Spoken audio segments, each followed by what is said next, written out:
Hi, YouTube. This is an update. So you've just gotten a notification, and it's from me, of course. That's why you're here. And I bet you're wondering what strain I'm about to review. But today's video is not about a strain. Today's video is about a few topics that I'd like to discuss. And first of all, I would like to discuss the giveaway that happened on the 6th of last month.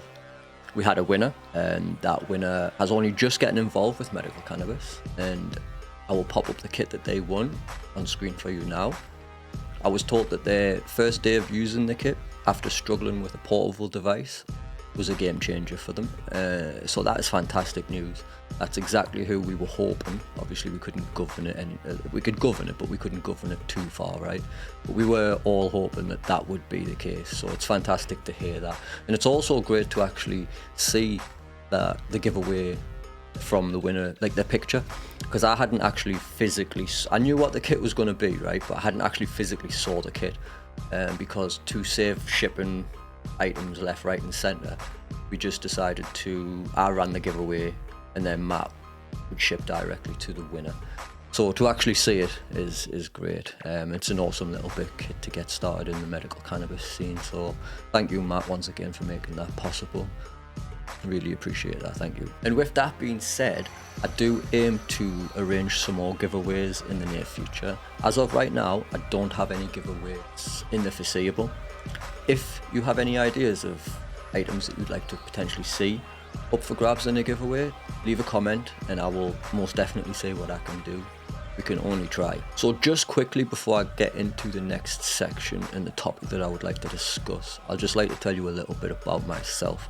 So I've been medicating with cannabis since I was about 14 to 15 years of age.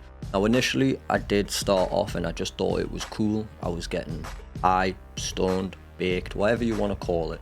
That was initially why I got involved. Very quickly, I realised that I was getting some great medical benefit from it. This has been something that I've used periodically throughout my life. I've came up to about a combined total of 60 surgeries throughout different areas of the body. Some of which of those surgeries have included orthopedic surgeries covering both left and right feet. I've also had spinal surgeries, having a lipoma removed. I've had urology surgeries. I'm a Metrophenol stoma user. If anybody knows what that is, leave a comment. I also have one kidney, so that limits the medication that I can take. I can't take any anti-inflammatories. So obviously cannabis has been like quite a big factor throughout my life.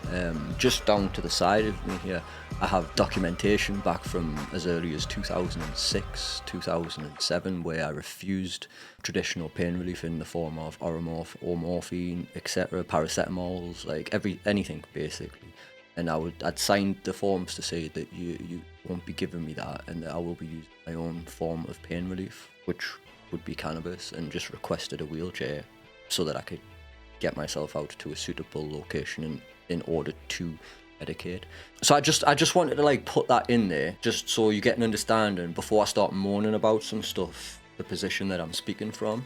Because it's all well and good having a moan, but to understand some backstory first, I think is an important thing too, because it feels from my perspective that there's a lot of people who are not necessarily cannabis naive, but new to cannabis, and have got a lot of bad to say, or a lot of good to say, like whatever it may be, without actually having any legitimate chunk of time spent. And that's not a bad thing. It's not, but it just limits your experience. And please don't think I'm saying this to you because I think I know it all, because that is not the case. And hopefully that's not how it's come across. But I just thought it was important to get this little bit in just before I go on to say what I'm about to say. So in 2018, they made medical cannabis legal in the UK. And I didn't bother getting involved until 2021, but I definitely had my eye on it.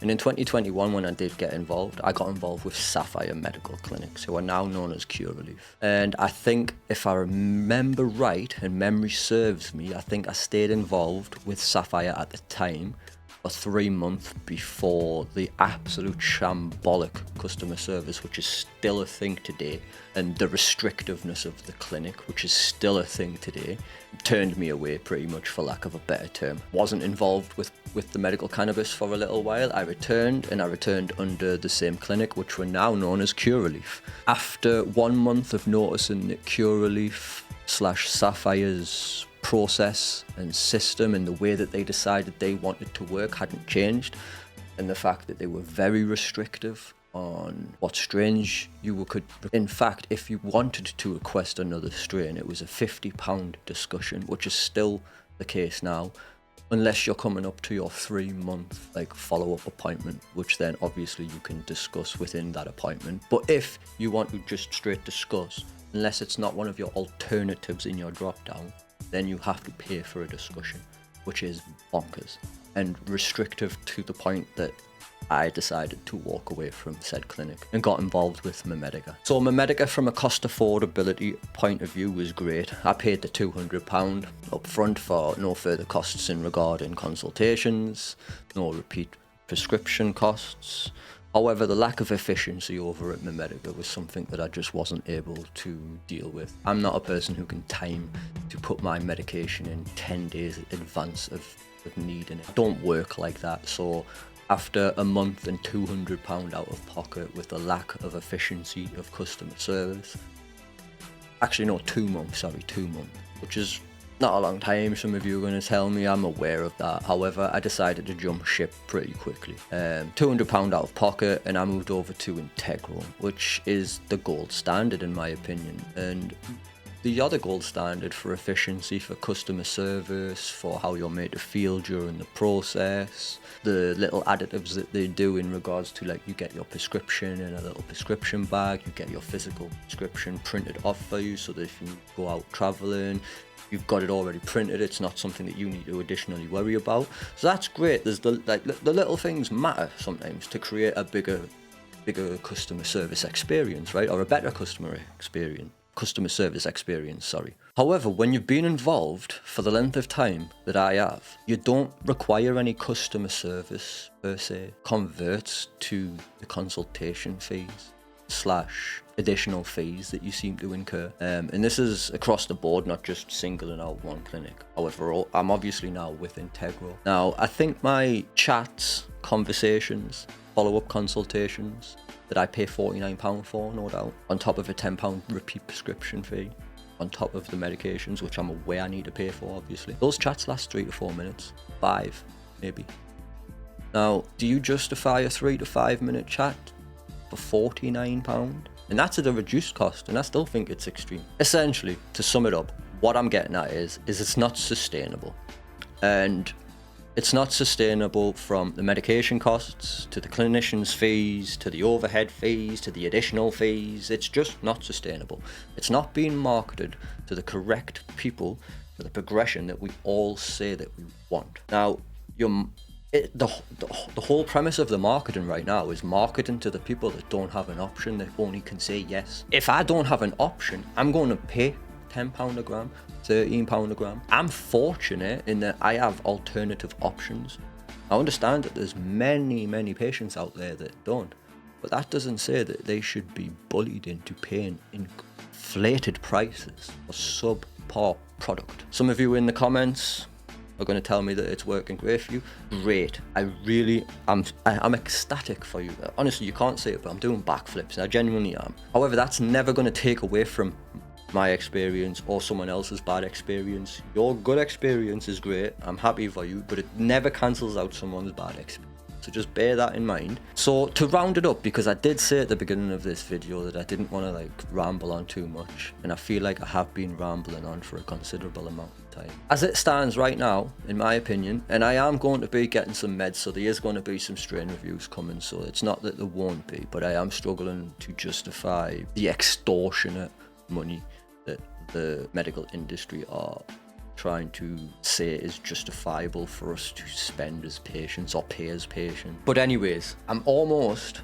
and I hate to say this, and I really do, because I try to be as advocating as I can for the medical, and I really do. However, I am so close to just relying on the legal benefits. What I mean by that is ordering 10 grams of the cheapest bud that is available to cover myself from a legal standpoint for the 28 days. Because to be totally honest with all of you, it's not worth the money. Currently it's not. And they are marketing and snookering the people don't have an option. And that doesn't sit well with me. Things need to change. And things need to change sooner rather than later. But I think that wraps it up for this one. So if you've made it this far, as always, drop me a little fist bump in the comments, your favourite and more. Let me know what your thoughts are currently on the medical scene. I'd love to hear them. And listen, I'll catch you in the next one. But for now, stay safe and peace out.